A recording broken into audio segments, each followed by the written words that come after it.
తల్లి పేరు భీమాబాయి. ఆయన 1891 ఏప్రిల్ 14వ తేదీన మధ్య దేశంలో మౌలా అనే పట్టణంలో జన్మించారు. ఆయనకు 5 సంవత్సరాలు ఉండగానే అనారోగ్యంతో బాధపడుతూ చనిపోతుంది. దాంతో తల్లి లేని నోటు తీర్చడానికి రామ్జీ సక్పాల్ గారు మరో వివాహం చేసుకుంటారు. ఆవిడ పేరు భీమాబాయి. ఆమె అంబేద్కర్ గారికి ఆయన తల్లి లేని లోటు తీర్చుతుంది. ఎంతో ప్రేమగా అంబేద్కర్ని చూసుకుంటుంది. అంబేద్కర్తో కలిపి అన్నదమ్ములు, అక్క చెల్లెళ్ళు మొత్తం అందరూ 14 మంది. వీరిలో కడపడ్డవారు చివరివారు అంబేద్కర్ గారు. అందుకని అందరూ ఇన్ని చాలా ప్రేమగా చూసుకునేవారు. అంబేద్కర్కి చిన్నప్పటి నుంచి చదువు అంటే చాలా ఇష్టం. చదువు అంటే అమితమైన ప్రేమ. దాంతో చదువుకోవాలనే కోరిక, కాంక్ష ఎక్కువ ఉండేది అంబేద్కర్ గారికి. అంబేద్కర్ గారు బడికి వెళ్తే అక్కడ ఉన్న వాళ్ళందరూ మీరు మహద్లు అంటే తక్కువ జాతి వారు, మాతో కలిసి చదువుకునే అర్హత మీకు లేదు, కాబట్టి మీరు బయటకు వెళ్ళిపోండి అని చెప్పి మిగతా పెద్ద జాతి వారందరూ కూడా వారిని బహిష్కరిస్తారు. దాంతో అంబేద్కర్ గారు తరగతి బయట ఉండే చదువుకునేవారు.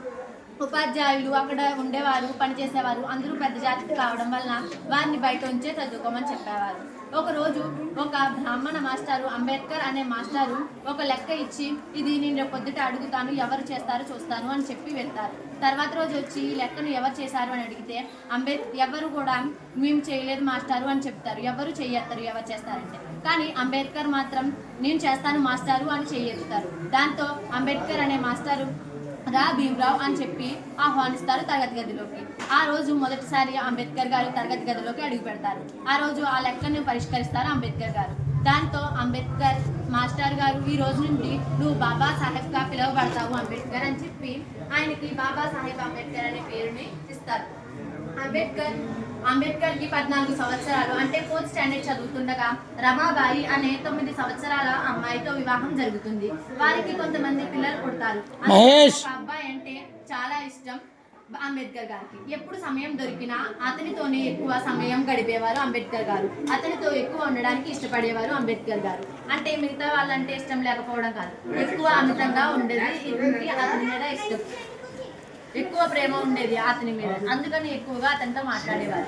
రమాబాయి అయిన భార్య కూడా అంబేద్కర్ గారికి చాలా సహకరించేది. అతను చదువుకోవడానికి చాలా సహాయపడేది. వేరే విదేశాలు వెళ్ళడం ఇలాంటివన్నీ జరుగుతున్నప్పుడు కూడా రమాబాయి ఏం నిరాశ చెందకుండా మీరు వెళ్ళండి, ఇక్కడ నేను చూసుకుంటాను అన్నది చెప్పేది.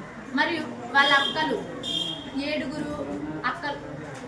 9 అక్కలు ఉండేవారు. అందరూ 2 పెళ్లి అయిపోతుంది. మిగతా 2 కూడా చదువుకోవాలని కోరిక వారికి కూడా ఉండేది. దాంతో చిన్నప్పుడే అంబేద్కర్ గారు ఆడవాళ్ళు కూడా చదువుకోవాలి, ఆడవాళ్ళు ఎందుకు చదువుకోకూడదు అనే అంశంపై నిరాహార దీక్షలు మరియు అటువంటివి ఎన్నో చేస్తారు. దాంతో వాళ్ళ అక్కలకు కూడా చదువుకోవడానికి స్వేచ్ఛనిప్పిస్తారు. మొదటిసారిగా ఆ ఊళ్ళో మహిళలు చదువుకోవడం అనేది జరుగుతుంది. అది కూడా మహర్ల జాతి నుండి వాళ్ళ అక్కలిద్దరూ మాత్రమే చదువుకుంటారు. ఇలాంటివి ఎన్నో అంబేద్కర్ గారు చేస్తారు. మరియు అంబేద్కర్ గారు డిసెంబర్ 6, 1956 సంవత్సరంలో మరణిస్తారు. అంబేద్కర్ వీధి దీపాల వెలుగు నుండి PhD, DSc, LLD ఇలాంటి డిగ్రీలను ఎన్నో అందుకున్నారు. వీధి దీపాల వెలుగు నుండి చదువుకునే అంబేద్కర్ అనే డిగ్రీలని అందుకున్న ఆయన్ని మనం ఆదర్శంగా తీసుకుంటూ ముందుకు వెళ్తూ ఆయనలా మనం కూడా అవ్వాలని ఆయన ఆదర్శంగా స్ఫూర్తిని తీసుకుంటూ మనకి ఇన్ని సౌకర్యాలు ఉన్నాయి కాబట్టి మనందరం బాగా చదువుకుని మంచి స్థాయిలో ఉండాలని కోరుకుంటూ నాకు ఈ అవకాశం ఇచ్చిన వారందరికీ నా కృతజ్ఞతలు తెలుపుకుంటున్నాను.